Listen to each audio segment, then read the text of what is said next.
Hi guys, today I want to talk a little bit about what is proprioception. So proprioception is just this concept of where is your body in space. So your brain gets all of this information from all sorts of places in your body, and specifically pressure receptors everywhere that can sense. I mean, you have heat and hot and temperature, or I shouldn't even say hot and temperature receptors. You have temperature receptors everywhere as well that also register things, vibration receptors, but really pressure receptors are going to be your primary for this.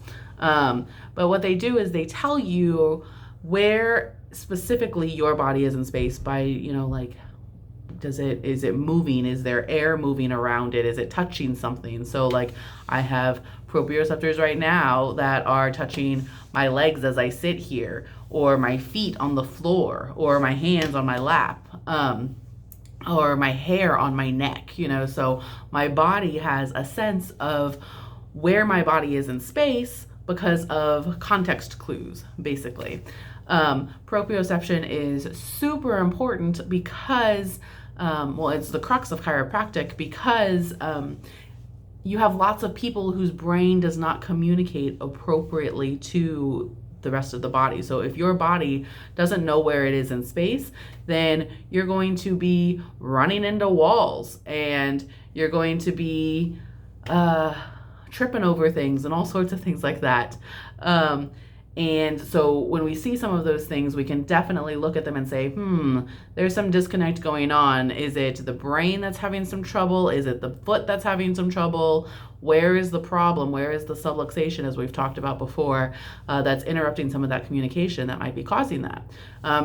It can also, of course, be like we've talked about with subluxations in general. It could be more than just a musculoskeletal thing. Maybe it is a chemical thing and by chemical I mean like maybe you have diabetes and now you have diabetic neuropathy kind of thing, or maybe you've taken a toxin, or maybe you have a fungal infection, or who knows, So there could just be a whole variety of things that can interrupt proprioception. But it can also be important for registering pain, because that's what you see with a lot of diabetics, right? Because they walk around and they cut their foot and they don't even realize, because they don't super feel it. And then before you know it, the foot is gangrenous and it's rotting off, and we have to amputate because they didn't even register that there was a problem there. So there's clearly a disconnect. That is an extreme disconnect in the form of neuropathy, which is slightly different, but it's a very good simple example, a simple way to explain proprioception. And I definitely want to give one more example of when you slam your hand in a car door. What do you usually do? You usually shake it like crazy because you're actually trying to draw attention to it, but then also you might grab it, you might put it in your mouth, all of those things just to try and create this pressure on it, and that pressure feels good. But on top of that, it's actually drawing your brain's attention to say, problem here, and so all of these white blood cells and red blood cells and oxygen and all of these things are running there to that spot where you slammed your hand, and trying to bring nutrients and whatnot to fix it.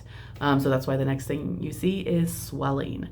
So proprioception is pretty important, and it's, like I said, pretty much the crux of some of what we do here with chiropractic, because we're usually working in reverse for a lot of the things. You have a symptom and we're trying to find and you experience some proprioceptive issues, so we're trying to work backwards to find the subluxation. But it's a pretty big word for a less complicated topic than it necessarily needs to be, but for whatever reason there's just not a lot of clarity on that, so I wanted to take a second to explain that, and hopefully that helps. See you in the next video, guys.